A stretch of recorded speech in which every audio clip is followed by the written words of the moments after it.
Welcome, boys and girls. Costin here with the many issues of Fair Bretonia. It's kind of interesting. The first race that you can pick when you're starting an Immortal Empires campaign are the Beastmen. They do work, but they're just outdated. However, they may not necessarily be the highest priority. Bretonia, however, good old Fair Bretonia, absolutely is, and they're number 2 on the list. Where to start with Bretonia? I think it would be a smaller list to say what isn't a problem when we're dealing with Bretonia as a race. In some ways, it does function as a race, but it's got a lot of issues, and Creative Assembly has stated that they do want to do a rework to improve Bretonia, and, well, I would say that they have their work cut out for them. So let's start with one of the biggest issues that Bretonia does have in their campaign. Actual Bretonia itself. If we look at Bretonia as an area of the campaign map, it's filled with these regions of just 2 provinces. Now, this is a big problem in the context of Warhammer 3 because it means you grow slower, it means you have more sieges to deal with if you're attacking, and sieges don't work right now in Warhammer 3, and it also means you're not really going to be able to take advantage of a lot of the potential of any faction. It doesn't matter which faction we're talking about. It can be some factions that are really good. They still do have an issue.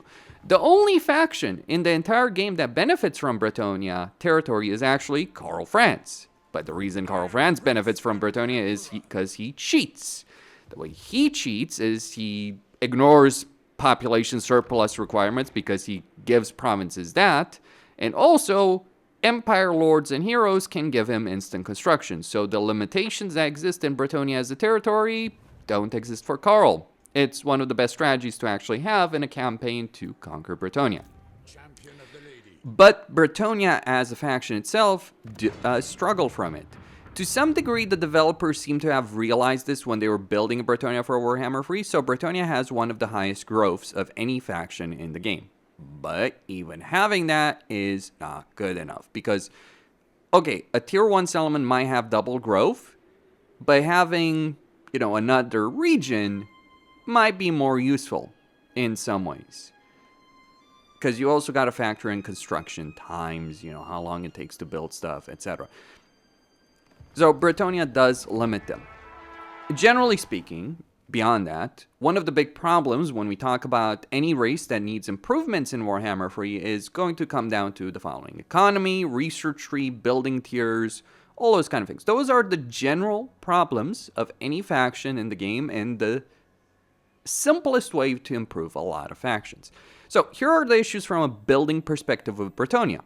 They do have a growth building. Okay, that's fine, fair enough. But their economy. In order for their economy to work, they have to choose between one building chain or another, either the fields or the weaving house. But in order to upgrade that, they need an extra building. You can kind of see what the problem is when you have Bretonia as an area of the campaign map. It has ports, it has provinces with just 2 regions, so you end up having very limited building slots. Ports are not too bad for Bretonia, but you need these extra structures in order to make it. So your unit recruitment and other structures will end up falling by the wayside when you're playing a Bretonian campaign. So my view on this, beyond changing Bretonia as an area of the campaign map, would be to make things like water wheels and things like storehouses to add a province-wide effect as opposed to a region-wide effect, which is how they currently work. That would be the solution, but you can only have one. So limit that potential of only one, or even if you don't limit the effect to just one per province, it would just help because you at least unlock buildings. Or maybe just don't have buildings, the field tiers, like the landed state, require the water wheel. Like if you want to get the water wheel for an extra economic benefit, fair enough. But if you don't care about that and you want unit recruitment, that could work. Now, beyond that, with unit recruitment, you do have 2 big problems.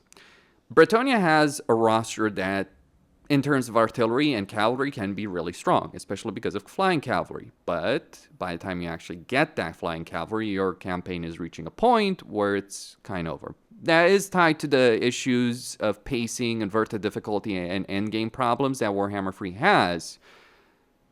But you look at the situation Bretonia has with the unit roster. There is no unit, with the exception of perhaps Royal Hippogriff Knights, that should be tier 5 in Bretonia's entire roster. Not Blessed Trebuchets, those should be tier 3, maybe tier 4. Not Grail Guardians, not Grail Knights. Like, really, Grail Guardians should be the same tier as Grail Knights. So that is another factor. My view on this, things like yeomans, mounted yeomans, spearmen and arms, men and arms should be all recruited from the settlement building. They don't. Bretonia is one of the few factions that doesn't have units they can recruit from the settlement building. Same with peasants. They should be recruited that, or maybe leave them in the fields if you want that, but regardless. And everything else should be reduced by 1 tier. Especially foot squires. Foot squires are in effect a tier 2 infantry unit that's masquerading as a tier 4 unit. You know what's a tier 4 unit? Chosen for Khorne are tier 3. Chosen of Khorne annihilate these in open battle. Like, easily, even with all the upgrades you can get. Now, the way it kind of is balanced is that CA does give you armories, which gives you +2 armor for all armies. But again, tier 4 advancement. And I understand the mentality of it, but I just don't think it works out in a campaign. I think there's many better ways. A lot of the core roster of infantry that Bretonia has is really weak leadership, low armor. They do worse than Battle Unresolved. They're not good line holders. So if they could at least hold the line for you so your cavalry could do the work, that would be great, but they don't. I understand there's a multiplayer balancing aspect about it, but you know, maybe we need a fast way for Bretonian units to work very well, like basic skill lines in a campaign or something like that. Beyond that, we also need an extra hero. Those heroes could use extra skill lines, so very obvious things like we look at Damsel. She does have a couple of skills like Aura of the Lady and all that, but no unique skill line, no choice, nothing like that. The big problem though for Bretonia, when it comes to heroes and lords, is the vow system. And vows for lords in particular, for heroes you can ignore it. For lords, however, you can't, because it reduces upkeep for knight units. And it is a tedious system to really engage in a campaign, because it means you're micromanaging everything. You don't have supply lines, though you kind of do with, in theory, with the peasant economy, but you have vows. Now, here's the problem. These vows, again, individual micromanage, so every turn, and this is a problem in general in Warhammer 3, having to micromanage heroes, you know, dealing with skill lines. That's one thing. But when you're having to engage with a separate system that's an objective-based system on every hero, every lord, it adds to that tedium. So that's one of the things I think needs to be taken out. I don't quite know how to replace it. Maybe it would be best to automate it. And when I say automated, I don't mean in the sense that we don't have vows or it's just done automatically, but more like you don't have to go every turn to click a button or, you know, all that. And maybe all the ways you could complete the vows are all active at the same time. So instead of having to choose a type of vow, you could complete a vow tier in all those 3 different ways or multiple ways. That could be a way. So that's what I mean by automation. Whether or not it's worth keeping the vow system in the first place, that's a different discussion. You know, maybe we could have an actual system of upgrades for lords and heroes as opposed to just its stats. So like, you know, you start the knight vow, then you finish it. Then you have a choice, right, about questing. And maybe that changes the nature of the hero and the lord in some way. You know, because a questing knight is different than a knight of the realm, different than a grail knight. So different models, different abilities potentially. We can look at the demon example. You lose experience with the greater demon lords, but they're obviously much better. But it is a choice. Do you want to engage in that or not? And while one can argue that's tedious, and it would be tedious for every hero, so maybe heroes shouldn't have that. Maybe they should have a different system, but for lords, I think it would work pretty well. From my view, because it does work for demons. Demons have other issues compared to mortal lords, but you also have demon princes, right? So you do have that choice. It just happens naturally. And also, yeah, don't tie it to the upkeep of knight units. That just means your campaign is even worse than that. Now, as for the peasant economy, the problem is it's only a painful experience early on, but later on you just don't care because you have so many peasants, and the peasant units themselves are so bad, they kind of don't care, or you have so many that you go over the cap. So later on in a camp, it's only meaningful early on in the campaign, just adding to that inverted difficulty that we currently have in Warhammer 3. Okay, so vows, Bretonia itself, buildings, etc. Obviously, research is a big part of it. The specific problem Bretonia has beyond general research issues is that you're researching stuff for minor factions to confederate them. Those factions generally get wiped out, so you're wasting time researching it in the first place, but you need to in order to confederate the major factions. So another level of tedium, frustration, and waste of time. Rapunzel is better, but she's only better because she has natural diplomatic confederation as opposed to her confederation being that much better. Her confederation still has issues. So that system could be better. Then we have the chivalry system. So chivalry as a system is pointless. The reason it's pointless is because by the time you go into a step, by the time you even get to 2,000, let alone by the time you get to 4,000, you have reached a stage in a campaign where you're not going to lose. And this is the worst kind of system to have in Warhammer 3. A system that by the time you even access it, you don't need it anymore. Because you don't. Realistically, you don't need chivalry. And at most, you're going to take advantage of things like knightly. Everything else, highest tier, is just complete waste of time, except you need to do it in order to achieve your campaign victory conditions, and then fight the final errantry battle.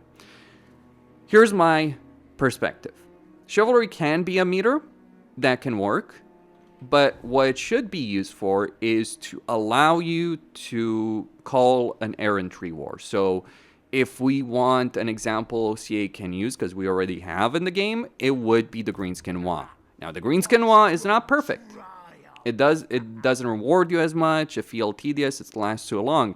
But the idea of having a meter you build up and then calling a crusade, well, that is very Bretonian, isn't it? Bring back medieval too. Bring it back in Warhammer 3. That would be a fantastic system. Some cooldown, not necessarily too long, better rewards, choices of rewards, as opposed to WA system, but essentially a WA system just improved across the board, with significant rewards across the board as well. They're not necessarily tied to the target, because that's one of the problems with the WA system. It's like, oh, you pick a target, that target gives you a permanent reward if you don't do another WA. So if you're playing Grimgor, you take Zarnagrund, you never declare another WA because no other benefit can even compare to that. That's a problem with the WA system. Okay, so Errantry War. Green Knight, should be a permanent hero that you can improve, maybe based on some things in the campaign, but regardless, that's one of the things that they could do with regards to Bretonia. Finally, we should talk about the Legendary Lords. They are all the same from the perspective that none of them have unique mechanics. At most, Rapunzel just gets water when she is in the desert, but that's it. Everyone else is the same, dealing with much of the same climate, dealing with much of the same, generic mechanics. So Bretonia could really use unique mechanics. Maybe the Fey Enchantress is focused on Grail Guardians and Grail Knights. Lewin is focused on the State, and Albrecht, Rapunzel's focused on Crusade, and Albrecht focused on naval warfare, because that is his whole thing.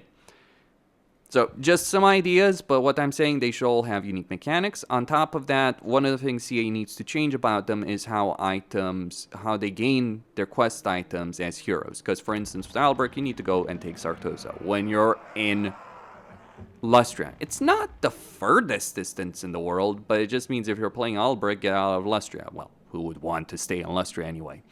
But you understand the tension over there. And it's not just that. Like, for instance, if you're playing Lewin, you want to get an armory. It's that level of frustration. Quest items should be gained easily. Not necessarily without a bow, but easily in the sense that they don't require you to go around the world doing stuff. And victory conditions should be improved on. Final errantry war battles should be a more natural and dynamic thing, as opposed to just like, oh, here's a quest battle, 2 of which are from Warhammer 1, 1 of which is from Warhammer 2. Because that's how errantry war battles. So that's where Bretonia needs an update. That's my overall perspective on the situation of Bretonia. Of course, there's other things to talk about, but essentially that's it. They could use more units, more infantry, more range, better infantry, all that. A new hero, a new lord, could be good. Legendary hero would be great, but that's more additions. These are the core problems of Bretonia. Hope you all enjoyed this. Costin signing out.